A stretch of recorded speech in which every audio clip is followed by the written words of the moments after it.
कहते हैं प्यार और इसका जो जुनून है वो कब किस पे चढ़ जाए पता ही नहीं चलता।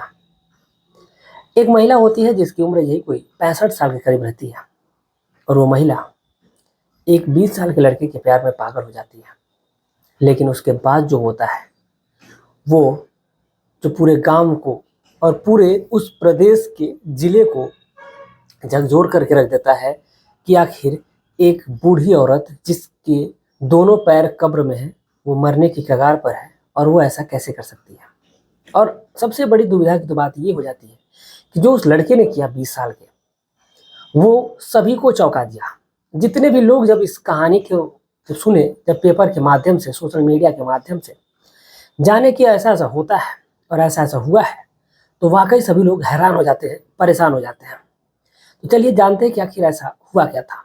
दरअसल कहानी शुरू करूं उससे पहले जितने भी हमारे भाई, जितने भी हमारी बहन चैनल पे नए आए हुए हैं, उनसे विनती है, उनसे गुजारिश है कि आप हमारे चैनल को सब्सक्राइब कर लें और अपना प्यार और सपोर्ट बनाए रखें।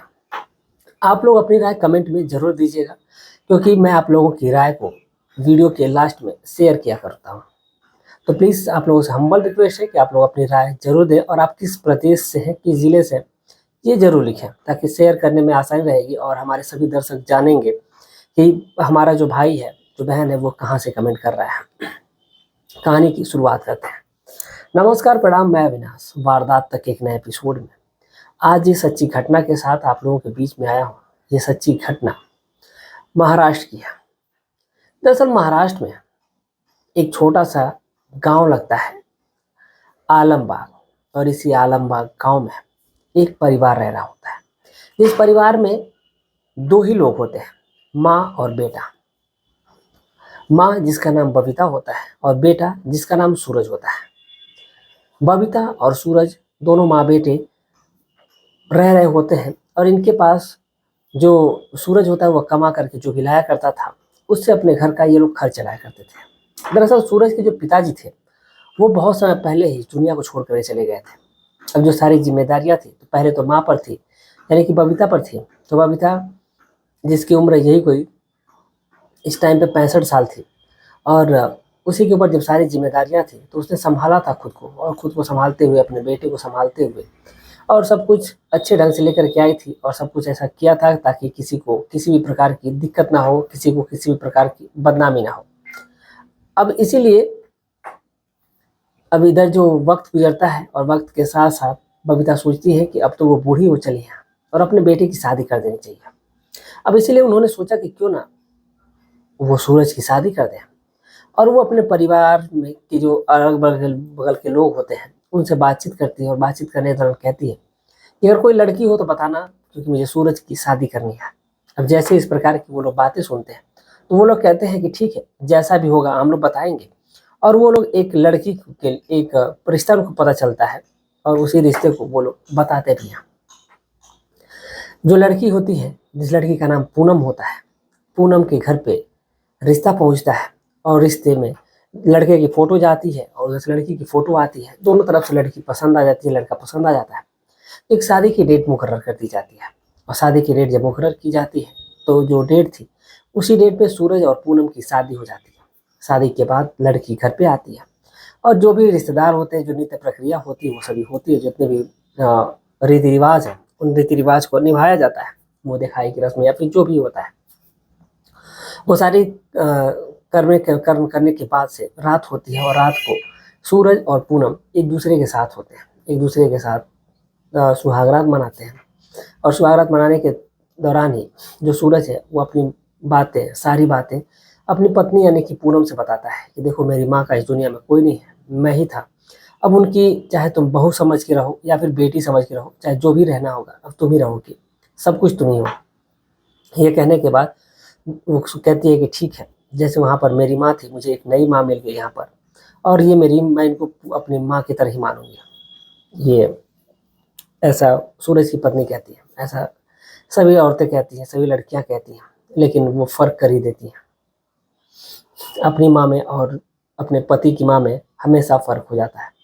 चाहे आप लोग जितने भी हमारे भाई सुन रहे होंगे, चाहे बहनें सुन रही होंगी, तो उन सभी लोगों को ये पता होगा कि सास और माँ में वो लोग फ़र्क कर ही देती हैं। खैर, ये तो बाद की बात है, कहानी पे आते हैं। दरअसल जो सूरज है, अब लगभग 1 महीने का समय गुज़ारता है अपनी पत्नी के साथ और फिर वो चला जाता है काम करने के लिए बाहर, क्योंकि अब खर्चे ज़्यादा हो गए थे। अब इसीलिए सूरज सोचता है कि अब यहाँ पर रहने से कोई काम तो चलेगा नहीं, अब इसलिए उसको कमाने जाना चाहिए बाहर और इसीलिए वो कमाने चला भी जाता है बाहर और वहाँ पर जा कर के शहर में जॉब करने लगता है और जॉब करने के दौरान ही वहीं पर इसको अच्छी खासी सैलरी मिलने लगती है। अब घर पे पत्नी और माँ को पैसे भेजता था, उससे घर की जो दैनिक स्थिति थी वो धीरे-धीरे सुधार होने लगती है, सब कुछ सही होने लगता है। ऐसा लग रहा था कि जैसे ही इस घर में पूनम के पैर पड़े हैं, वैसे ही घर में मानो लक्ष्मी का वास हो गया है, क्योंकि जब सूरज गया था तो उसको अच्छी खासी जॉब मिल जाती है, अच्छी खासे पैसे मिलने लगते हैं, यानी कि लगभग 22,000 के करीब रुपए उसको मिलने लगते हैं और जो सूरज है वो बहुत ज़्यादा खुश हो जाता है और इसलिए वो आराम से जॉब करता है और लगभग जॉब करने के लगभग 12 महीने बीत जाते हैं और 12 महीने बाद वो फिर से छुट्टी लेता है और अपने घर पे आता है, अपनी पत्नी के पास, अपनी माँ के पास और फिर उनसे ढेरों सारी बातें करता है और फिर जब रात होती है तो अपनी पत्नी के पास जाता है वो और दोनों प्यार भरी बातें करते हैं एक दूसरे के साथ, जो उनके पति पत्नी में जो होता है वो करते हैं अपना। और उसके बाद से जब वक्त गुजरता है और लगभग जब छुट्टी का ख़त्म होने वाली होती है, लगभग 1 महीने की छुट्टी होती है और 1 महीने की जब छुट्टी ख़त्म होने वाली होती है तो वो अपनी माँ से बहुत ज़्यादा हिम्मत करके कहता है कि मुझे अपनी पत्नी को लेकर के जहाँ मैं जॉब करता हूँ वहाँ जाऊँगा, शहर जाऊँगा। जो उसकी माँ होती है कहती है बेटा तुम लेकर के चले जाओगे तो फिर बताओ कि मैं इस उम्र में करूँगी ही क्या। अब इस बात को लेकर के जो सूरज है वो ज़्यादा परेशान हो गया था। अब चूंकि जो सूरज के पिताजी थे, अब ऐसा नहीं कि वो गरीब थे, उन्होंने भी पैसे काफ़ी जमा कर रखे थे, घर भी ऐसा नहीं अच्छा खासा था, बहुत ही ज़्यादा अच्छा खासा घर था, एक लग रहा था कि जैसे वेल मेंटेन संपन्न फैमिली है। बस सूरज पहले उसने कोई जॉब नहीं करी थी इसलिए थोड़ा सा दिक्कत थी उसको। अब जब बार बार वो जिद करता अपनी माँ से तो जो बबीता जी हैं वो कहती हैं कि ठीक है, अगर तुम्हें इच्छा अगर यही है कि तुम अपने पत्नी को लेकर के जाओगे तो लेकर के जाओ, मेरा क्या है, मैं तो कुछ दिन की उम्र है, वैसे भी मैं बूढ़ी हो चली हूँ तो ख़त्म ही हो जाएगी और मैं मर भी जाऊँगी तो तुम्हें कोई खबर भी देने वाला नहीं रहेगा। एक तरह से इमोशनल अत्याचार करती है वो।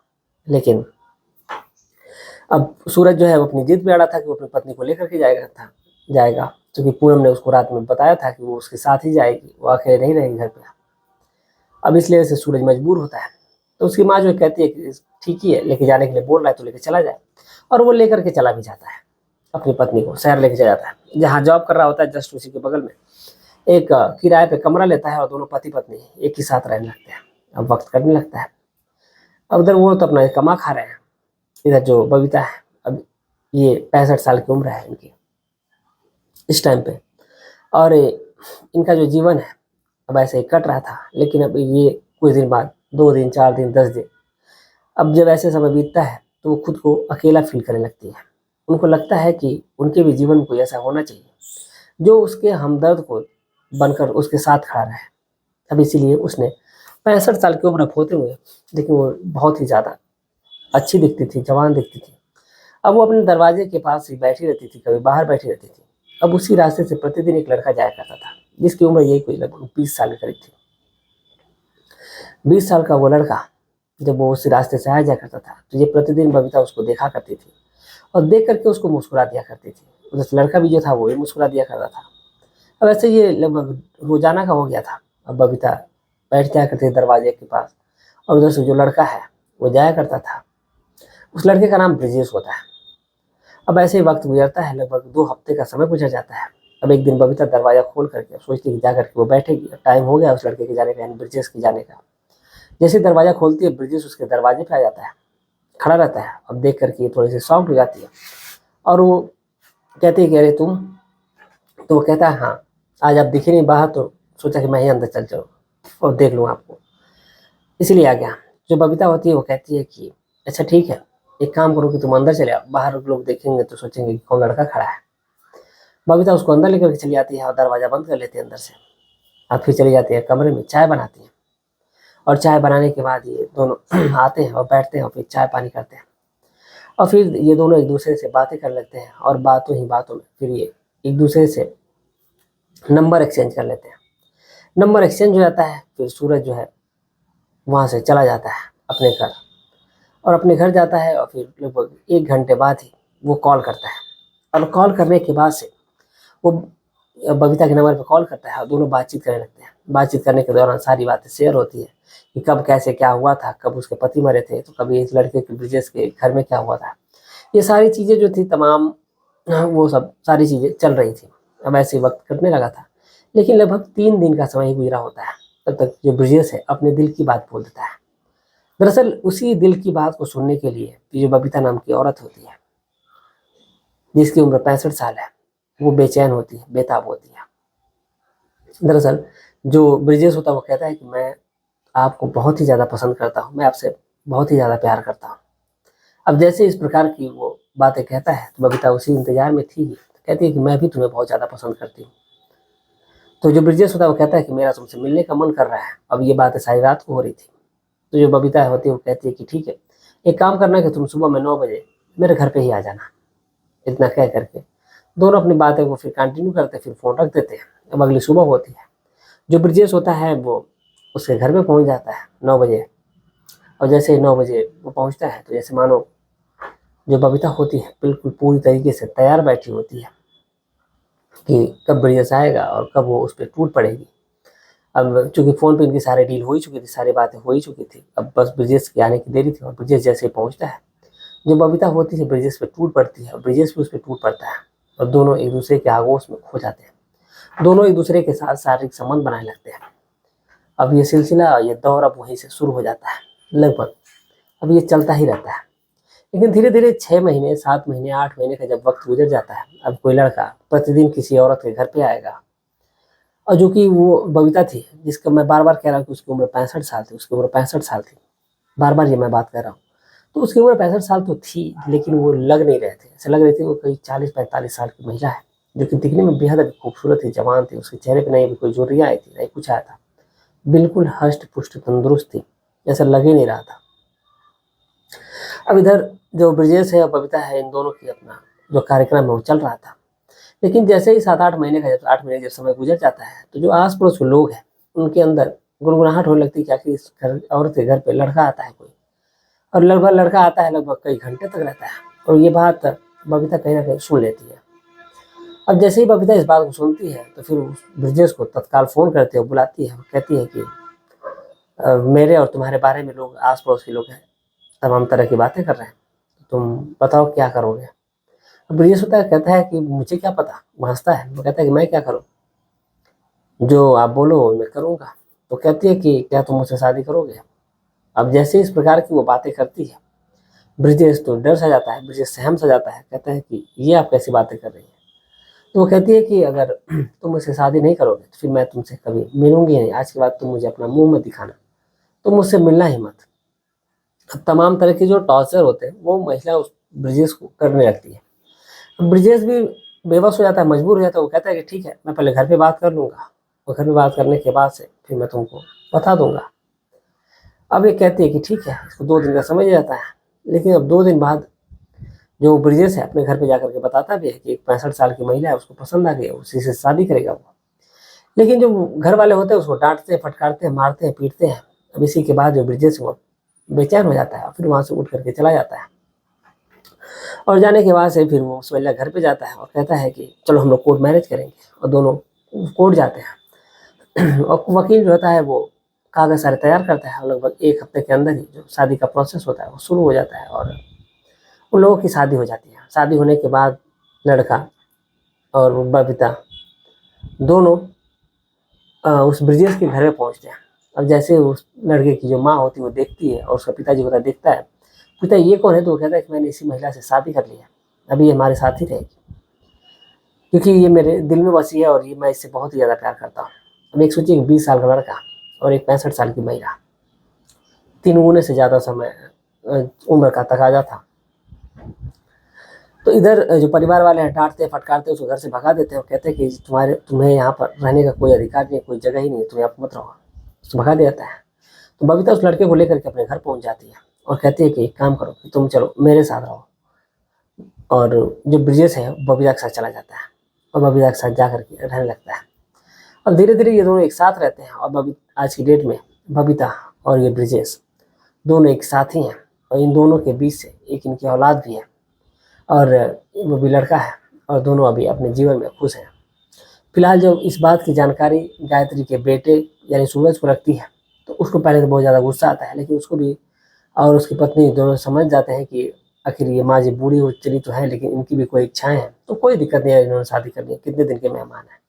लेकिन जो बूढ़ी औरत थी उसने शादी तो कर ली थी, लेकिन जो जमीन का आधा हिस्सा था, आधा हिस्सा अपने बेटे को और आधा हिस्सा अपने उस 20 साल के जवान पति को दे देती है, ताकि जो उन दोनों के बीच में जो संतान हुई थी वो उसका गुजारा कर सके। एक बहुत कॉमन सा क्वेश्चन आएगा कि 65 साल की उम्र में बच्चा कैसे होता है, तो बच्चे हो जाते हैं, अब जो भी सिस्टम उनका रहा हो। लेकिन एक बात तो मैं कहना चाहूँगा कि अगर जिन भाइयों से जिनके साथ जो शादीशुदा जीवन में है, अगर उनके बच्चे नहीं हैं, तो मैं ये कोई प्रमोशन नहीं कर रहा हूँ, मैं ऐसे में नॉर्मल बता देता हूँ। कभी वीडियो में अगर आता है, अगर ये वाला बच्चों का मैटर आता है, तब मैं बता देता हूँ, अदरवाइज मैं नहीं बताता हूँ। बहुत सारी वीडियोज़ मैंने लगभग 4-5 वीडियो मैंने बताई है, और बहुत सारे भाइयों को नंबर भी दिया हूँ, जैसे कि वो लोग नंबर मांगते हैं तब देते हैं, मैसेज कर देते हैं तो नंबर दे देते हैं। तो एक डॉक्टर है, यही आजमगढ़ के हैं, रहने वाले हैं वो, और वो बहुत ही अच्छे डॉक्टर हैं, और वो खास तौर से ऐसी ही महिलाओं के डॉक्टर हैं जो कि जिनके बच्चे नहीं हो रहे हैं। अब कुछ लोगों के दिमाग में ये आएगा कि जो डॉक्टर है वो थोड़ा सा गंदा टाइप का होगा, लेकिन ऐसा बिल्कुल भी नहीं है। डॉक्टर उस महिला के बस नब्ज को टच करता है, और उसके अलावा उस महिला से कोई भी बातचीत नहीं करता है। वो नब्ज को देखता है, साथ में पति को बुलाएगा, और उसके बाद कहेगा दोनों लोग मौजूद रहेंगे, उसके पास बैठेंगे और वो दवा दे देगा। दवा लगभग जैसे जैसे कुछ खास महंगी भी नहीं होती है, 1000 की दवा होती है, मुझे लग रहा है कि 1 महीने की दवा होती है 1000 की। कोई फीस वगैरह नहीं है उस इंसान की, बहुत ही सभ्य और सरल इंसान है, क्योंकि मैं उनके यहाँ कई बार गया हूँ। एक तरह से कह लीजिए कि वो हमारे अब मित्र बन चुके हैं, है तो हमसे उम्र में बहुत ज़्यादा बड़े, लेकिन एक तरह से मित्र बन चुके हैं, और मैं उनको गुरुजी कहता हूँ। बहुत ही अच्छे डॉक्टर हैं, जिनका अगर बेबी नहीं हो रहा तो वो वहाँ पे जाकर के इलाज करवा सकते हैं। जिनको ज़रूरत होगी वो कमेंट करेंगे तो मैं नंबर सेंड कर दूँगा। लेकिन हाँ, आप लोग जैसे आपको नंबर मिल जाएगा तो फिर आप तुरंत मैसेज करिएगा, तो मैं उस कमेंट को यानी उस नंबर को डिलीट कर दूँगा, क्योंकि लोग उसका मिसयूज़ भी करने लगते हैं। लेकिन वही भाई कमेंट करेंगे जिनको ज़रूरत होगी कि हाँ, उनके वैवाहिक जीवन में बच्चे की कमी है, तो वो करेंगे। क्योंकि मैं इसलिए इतने दावे के साथ कह रहा हूँ, क्योंकि मेरी एक बहन है जो कि पेशे से भी एएनएम है, सरकारी हॉस्पिटल में वो डॉक्टर है, और उन्हीं की दवा वहाँ से हुई थी, और उनके भी और स्टाफ कई औरतें हैं जो कि वहाँ से दवा करवाई थी। उनका 2 बार हम लोगों ने आईवीएफ करवाया था, काफ़ी पैसे लग गए थे, और बहुत ज़्यादा पैसे लग गए थे। अब इसी वजह से हम लोगों ने सोचा कि एक बार वहाँ पे बताया गया तो हम लोग सोचे वहीं पे चलते हैं, और लगभग ये कोई 5 या 6 महीने की दवा करने के बाद से हमको रिजल्ट मिल गया। और सोचिए कि बिना आईवीएफ के, बिना किसी बाहरी इलाज के, मात्र 2-3 दवाओं की बदौलत आज उनके फिर से 2 जुड़वा बच्चे हैं भगवान की कृपा से, और दोनों स्वस्थ हैं, तंदुरुस्त हैं। कभी हो सकता है कि मैं उनको अपनी वीडियो में दिखाऊंगा, और अगर कोई ऐसी वीडियो आएगी तब कि जिसमें बच्चों का जिक्र होगा तो भी मैं बताऊंगा। तो फिलहाल ये थी आज की पूरी कहानी, और इस पूरे घटनाक्रम को सुनाने का उद्देश्य किसी की भावनाओं को ठेस पहुंचाने, बल्कि आपको जागरूक करना, आपको सचेत करना। आप जहाँ भी रहें स्वस्थ रहें, सुरक्षित रहें, अपना ख्याल रखें, अपने परिवार का ख्याल रखें। मिलते हैं एक और वीडियो में, तब तक के लिए जय हिंद, जय भारत।